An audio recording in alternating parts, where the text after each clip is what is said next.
Halo guys, kembali lagi bersama saya Stephen di channel Broview. Kali ini saya akan melanjutkan kembali alur cerita film dari El Capo dan sekarang kita masuk ke season 3 episode yang pertama sampai ketiga. Untuk itu sebelum masuk ke ceritanya, seperti biasa siapkan apa? Ya tentunya kopi dan Utbray untuk menemani kalian dalam menonton alur cerita film ini. Selamat menyaksikan dan celepot!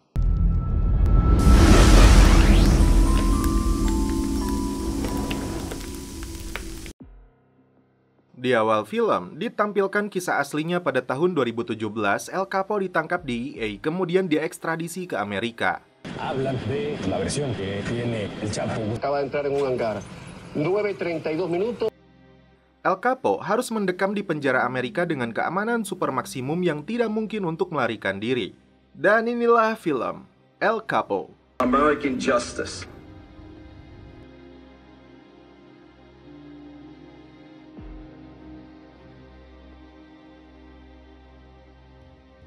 7 tahun sebelum penangkapannya, kiprah El Capo sebagai Raja Obat Bius Meksiko makin tidak terbendung.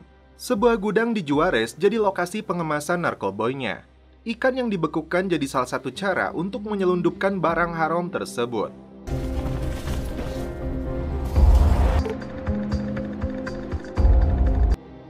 Bahkan di dalam batu alam pun bisa lolos dari pemeriksaan.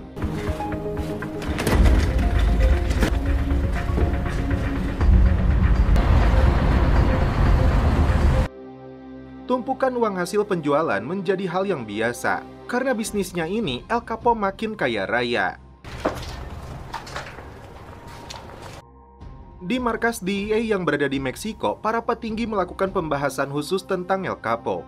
Since the takeover of the border, shipments of Karena berhasil mengendalikan perbatasan, bisnis El Capo melesat ke seluruh penjuru dunia. Dari mulai daratan Amerika, Eropa, Afrika, Asia, dan di mana Indonesia adalah salah satunya. Canada.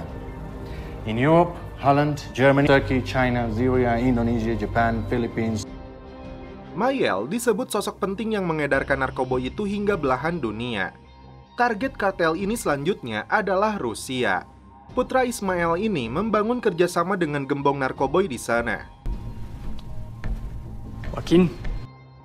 Capo akan memastikan produksi mereka cukup untuk memenuhi kebutuhan pasar di seluruh dunia. Tercatat, angka kematian akibat narkoboy naik 4 kali lipat.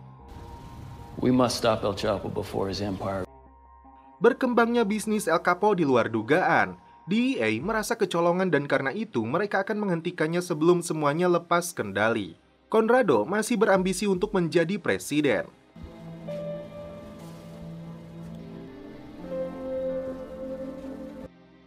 Hari itu, media memuat berita tentang seorang kandidat presiden muda dan tampan dari partai PTI bernama Esteban yang saat ini menjabat sebagai gubernur. Lantas, apa langkah yang akan dilakukan Conrado untuk menjatuhkan lawannya?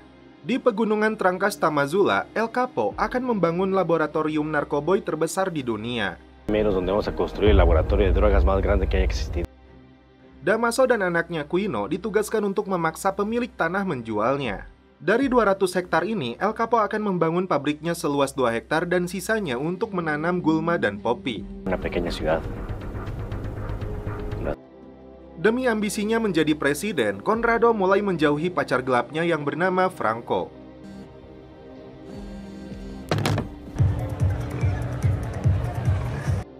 Capo dihubungi Mayel yang berada di Malaysia dalam rencana mereka membangun lab di sana untuk memudahkan pasar Asia. Rencana mereka, bahan mentahnya akan didatangkan dari Cina. Saat melakukan sebuah acara, tiba-tiba Franco muncul di sana. Les agradezco nuevamente por venir. Conrado lalu menemuinya di dalam toilet. Dia memberikan sejumlah uang agar Franco menjauhinya, namun Franco menolak uang tersebut. No te preocupes. Selanjutnya, kita diperkenalkan dengan seorang wanita anggota Kongres bernama Berta yang memperjuangkan undang-undang beasiswa untuk anak-anak dari ibu tunggal. Felicidades, diputada. Muchas gracias. Anak buahnya Bravo berhasil mengumpulkan warga pribumi Tepehuano yang dipekerjakan untuk membangun lab narkoboy terbesar di dunia itu.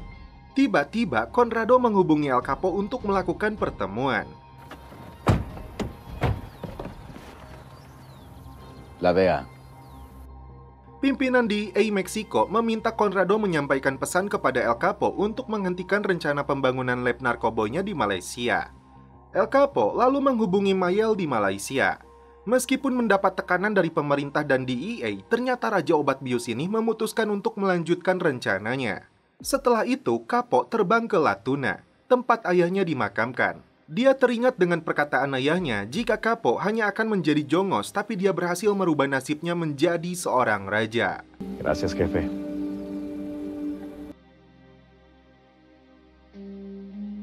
Conrado menemui juru bicara presiden yang bernama Romero yang berencana untuk menjatuhkan Esteban dengan konferensi pers yang akan dilakukannya.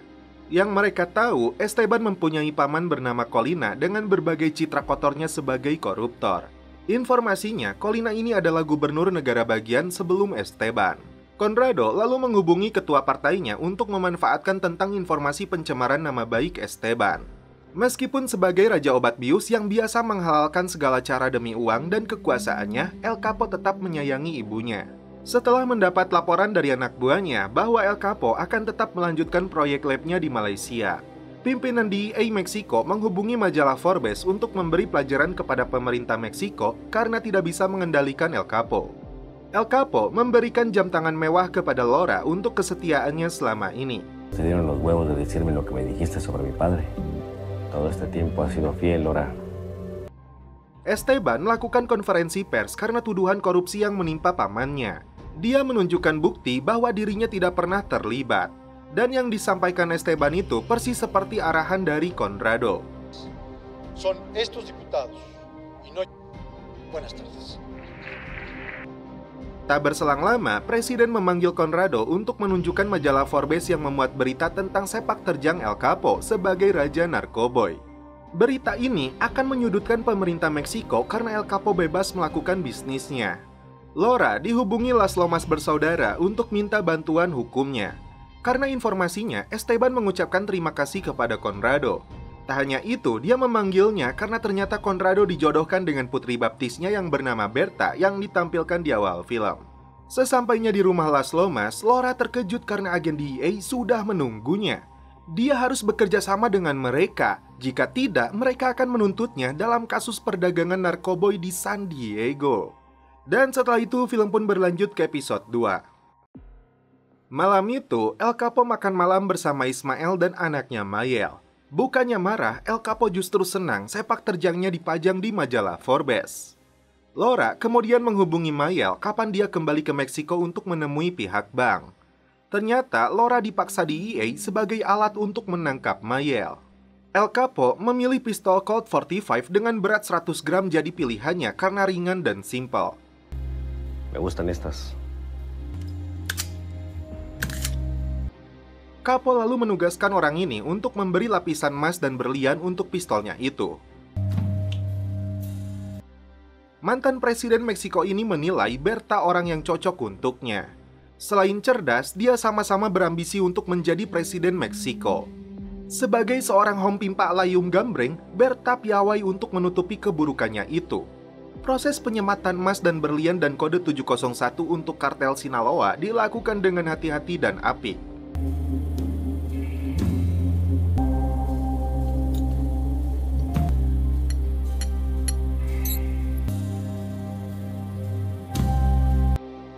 El Capo merasa puas dengan hasilnya.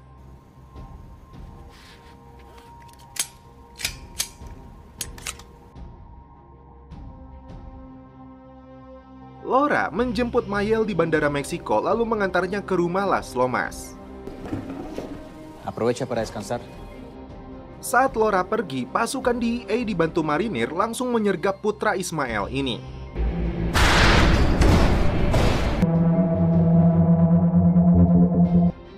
Untuk keselamatannya, kini Laura harus meninggalkan Meksiko.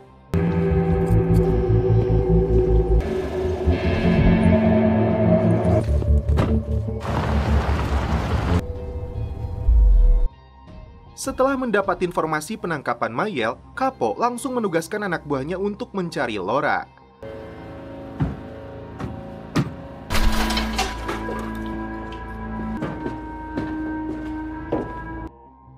Tidak ada apapun yang ditemukan di sana selain jam pemberian El Capo. Tenemos gente buscándolo en la capital, señor. Conrado mengingatkan El Capo apa yang dilakukan DEA adalah peringatan besar untuknya demi menghentikan pembangunan lab di Malaysia. Penangkapan Mayel sebagai salah satu kartel Sinaloa menggegerkan publik Meksiko. Capo berjanji kepada Ismael akan membebaskannya sebelum Mayel diekstradisi ke Amerika. Firma de abogados que son los mejores en litigios. Dua pengacara yang bernama Valdovinos dan Garduno ditugaskan untuk membantu kasus Mayel. Seorang hakim yudisial gagal untuk diintimidasi anak buah Capo karena selalu dikelilingi tentara. Laura sendiri terbang ke Amerika untuk bersembunyi dari El Capo yang kini memburunya. Dengan identitas barunya itu, Laura harus berpindah dari satu lokasi ke lokasi lainnya. Conrado dan Berta memilih gaun pengantin dan tema dekorasi untuk pernikahan mereka. ¿Te gusta? Eres una figura pública, mi amor. Dari penjara Almoloya, Mayel dipindahkan ke markas federal yang berada di perbatasan. Te digo que quiero ver a mi abogado. Yang menjadi masalah, ekstradisi untuk Mayel mendapat persetujuan yang begitu cepat. Extraditar a Mayel. Se van a arrepentir. Mayel akhirnya diterbangkan ke penjara Amerika dengan pengawalan ketat DEA.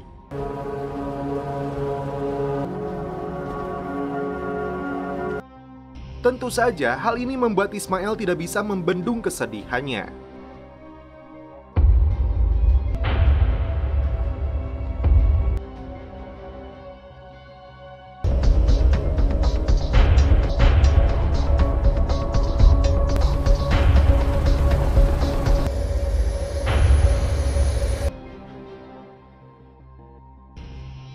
El Capo mengumpulkan timnya termasuk memanggil Los Lamos bersaudara ke rumah Ismael.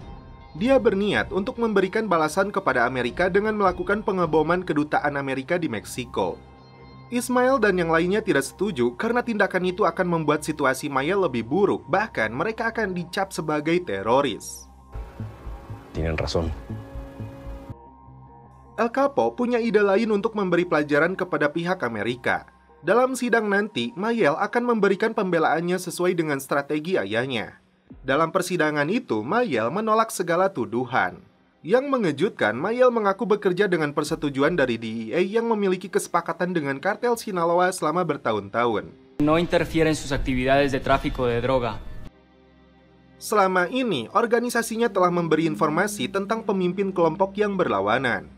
Sebagai imbalannya, DEA tidak akan ikut campur dalam kegiatan narkoboy Sinaloa.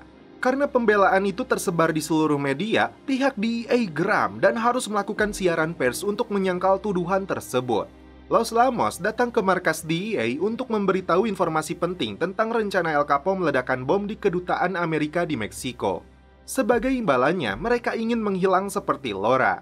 DEA tidak bisa memberi toleransi lagi kepada El Capo dan berencana untuk menangkapnya dengan membuat elemen kejutan kepadanya. Conrado dan Berta akhirnya melangsungkan pernikahan yang dihadiri para pejabat negara termasuk Presiden Meksiko. El Capo sendiri menggelar pesta dan menunjukkan pistol terbarunya itu. Dalam perjalanan pulang, pasukan marinir dan DEA melakukan pencegatan hingga kontak senjata pun pecah.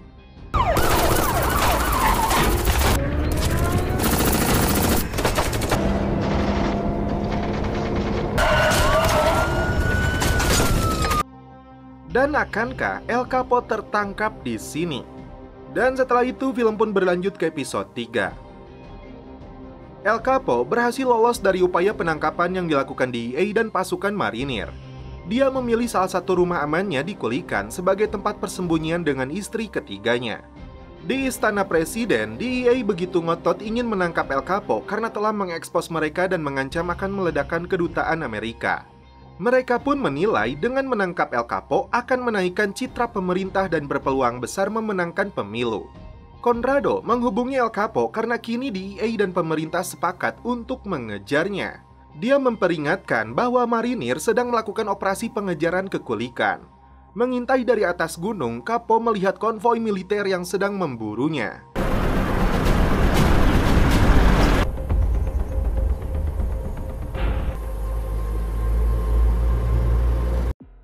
Setelah aman, Conrado melakukan pertemuan dengan El Capo. Dia memberitahu dirinya melakukan perjanjian dengan partai oposisi. Apabila Esteban menang, Conrado akan menjadi sekretaris negara. El Capo siap menggelontorkan dana untuk kandidatnya asalkan dia tidak ditangkap dan diekstradisi. Y te ayudaré con la Policía Federal. Musuh Capo kali ini adalah DEA yang dibantu pasukan marinir. Todo esto depende de que no te atrapen, Joaquín. Selanjutnya, El Capo melakukan pertemuan dengan antek-anteknya. Meskipun DEA terus mengawasi mereka, tapi sejauh ini bisnis berjalan dengan baik. Capo menunjuk Damaso yang bertanggung jawab atas Novolato dan Los Cabos yang tidak bisa dilacak, dan itu jadi keuntungan tersendiri. Sedangkan Quino akan mengurus Villa Juarez. Meskipun sudah menjadi suami istri, nyatanya Conrado dan Berta tidur di kamar masing-masing. Target Capo adalah Rodrigo yang bertugas sebagai koordinator umum operasi marinir. Bravo dan timnya mengikuti saat Rodrigo mengantar anaknya les renang. El director necesita hablar con usted.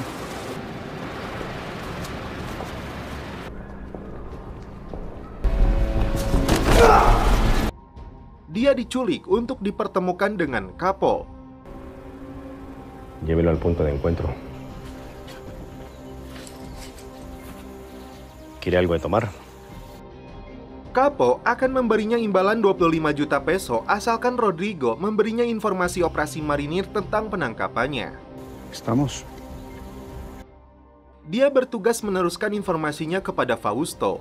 Uang muka 10 juta peso diberikan kepadanya. Conrado menggelar jumpa pers dengan menunjukkan persenjataan dan narkoba yang dirampasnya dari kartel Sinaloa. Seorang wartawan dari El Popular yang bernama Omar Pardo menyudutkan Conrado sebagai anteknya El Capo. Tentu saja, Conrado mengelak dengan tuduhan tersebut. Vicente Castillo, líder del cártel de Juárez.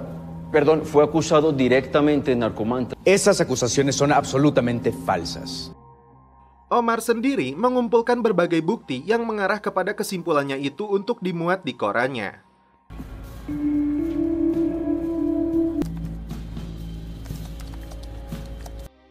Berita tentang kedekatan Conrado dan El Capo dimanfaatkan Olivares untuk mendapatkan posisi penting di samping Esteban. Necesito que hablemos sobre tu potencial. Rodrigo menghubungi Fausto untuk memberinya informasi tentang operasi marinir di Navolato. Mendapat informasi itu, El Capo mengutus Bravo untuk memastikan kebenaran informasinya.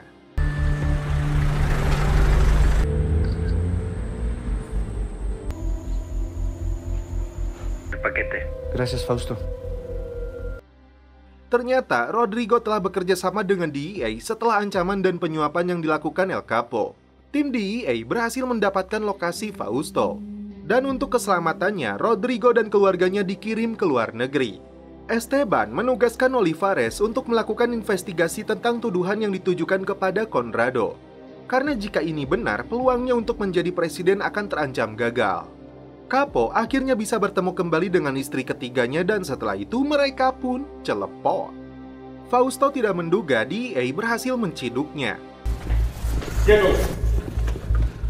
Te arrestamos y te extraditamos de inmediato. Anggota Kongres menggelar jajak pendapat untuk mengusut keterlibatan Conrado dengan El Capo. Berta langsung mengirim pesan kepada suaminya untuk melihat siaran Kongres. Contra, solicitamos la implementación. Untuk meyakinkan publik Conrado tidak terlibat, Berta sengaja menyetujui penyelidikan ini. Ayah baptisnya tersenyum saat melihat Berta mengambil keputusan tersebut. Dia langsung memanggil Conrado dan Berta untuk mengatur rencana. Merasa sudah aman, Capo mengajak istrinya makan di restoran. Fausto yang berada dalam tekanan DEA mengirim pesan kode kepada Bravo jika marinir akan sampai ke Kulikan dalam 40 menit dari arah selatan. Cuidado. Las trocas. ¿Qué pasó, Bravo? Los del ancla vienen en camino. Capo lalu meninggalkan lokasi menuju arah utara. Tapi tiba-tiba mereka melihat marinir sedang melakukan razia.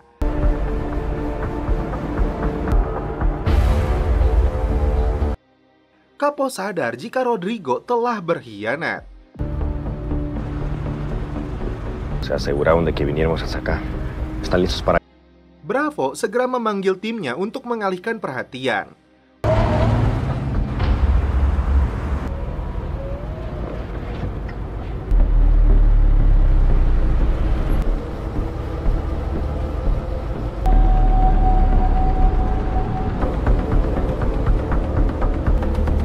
Tenemos R18. Baja.